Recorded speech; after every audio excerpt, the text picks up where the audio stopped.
வணக்கம். நான் உங்க இருமதி பந்தலராஜா. கரூர் மாவட்டம் குளித்தலையை சேர்ந்த தங்கமணி அப்படின்ற ஒரு மாற்றுத்திறனாளி. அவர் முதலமைச்சர் விஜய சமூக வலைதளத்துல ஆபாசமா பேசிட்டாரு அப்படின்னு சொல்லி காவல்துறை கைது பண்ணிட்டாங்க. கைது பண்ணி கோர்ட்டுக்கு கூட்டு போறாங்க. நீதிபதி அவரோட உடல் நலத்தை கருத்துல கொண்டு அவரை ஜாமீன்ல வெளியில விட்டுருக்காரு.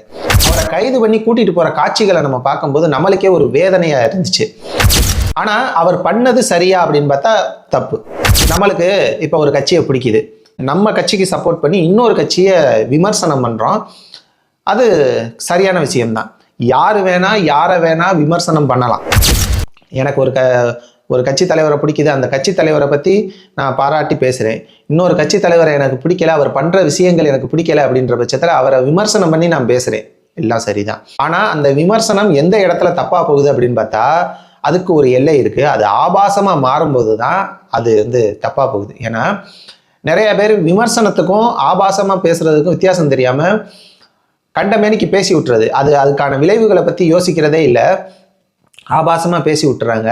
ஆனா அந்த இடத்துல நம்மளோட தரம் அப்படின்றதும் குறைஞ்சு போயிடும். நம்ம பேசுறத வச்சுதான் நம்ம யாரு, நம்மளோட தரம் என்ன அப்படின்றதும் தெரியும். நிறைய பேர் இங்க ஆபாசமா பேசுறதும் ஆபாசமா கமெண்ட் பண்றது தான் ஒரு ஆம்பளத்தனம் அப்படின்னு நினைச்சிட்டு இருக்காரு.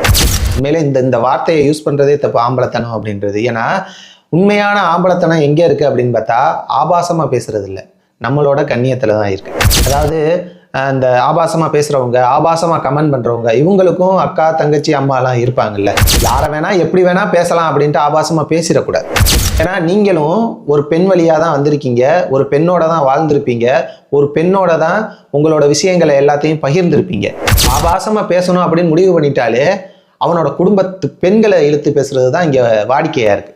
அப்ப உங்களுக்கும் குடும்பம் இருக்கு, நீங்க இன்னும் மிஷின் மேனுஃபேக்சர் கிடையாது, சரியா? அதை கருத்துல வச்சுக்கிட்டாலே இந்த ஆபாசமா பேசுறது, ஆபாசமா கமெண்ட் பண்றது, இந்த வேலைகளையே செய்ய மாட்டாங்க. நான் இதை பல இடத்துல சொல்லிட்டேன்.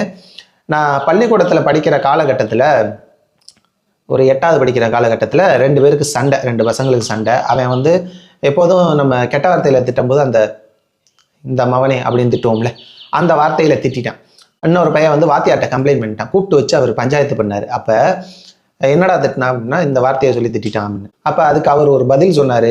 அப்ப அவன் மட்டும் என்ன கம்ப்யூட்டர்ல இருந்தா வந்தான், அவனும் அங்க இருந்து தான் வந்தான். ஏண்டா நீ மட்டும் என்ன கம்ப்யூட்டர்ல இருந்தா வந்த, எல்லாரும் அங்க இருந்து தான்டா வரோம், போடா அப்படின்னு சொல்லி அனுப்பி வச்சிட்டாரு. இது எவ்வளவு பெரிய வார்த்தை. நம்மளுக்கு அது கெட்ட வார்த்தைன்னு தெரியுது, ஆனா நம்ம இன்னொருத்தனை அசிங்கப்படுத்துறதா நினைச்சிட்டு அந்த வார்த்தையை பயன்படுத்தி அவனை திட்டுறோம்.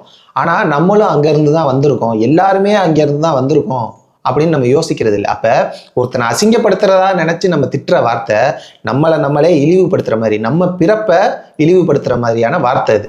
அப்ப இதை உணர்ந்தாலே யாருமே இந்த ஆபாசமா கமெண்ட் பண்றது, ஆபாசமா பேசுறது, இந்த செயலை செய்ய மாட்டாங்க.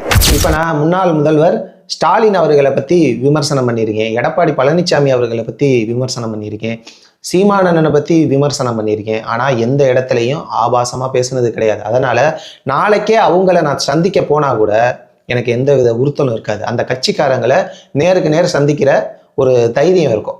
ஏன்னா நம்ம அவங்கள தப்பா பேசல, விமர்சனம் பண்ணியிருக்கோம். விமர்சனம் பண்றதுக்கு எல்லாருக்குமே உரிமை இருக்கு. அந்த விமர்சனம் எல்லை மீறாம பார்த்துக்கணும்.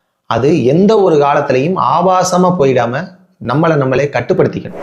அதனால நீங்க எந்த கட்சியா வேணா இருங்க, யாரா வேணா இருங்க, டிஎம்கே, ஏடிஎம்கே, என்டிகே, டிவிகே, யாரா வேணா இருங்களேன், விமர்சனம் பண்ணுங்க, தப்பே கிடையாது. ஆனா எந்த கட்சியா இருந்தாலும் ஆபாசமா கமெண்ட் பண்ணீங்க, இல்ல ஆபாசமா வீடியோ போட்டீங்க அப்படின்னா உங்களை நீங்களே அசிங்கப்படுத்திக்கிறதுக்கு சமம்.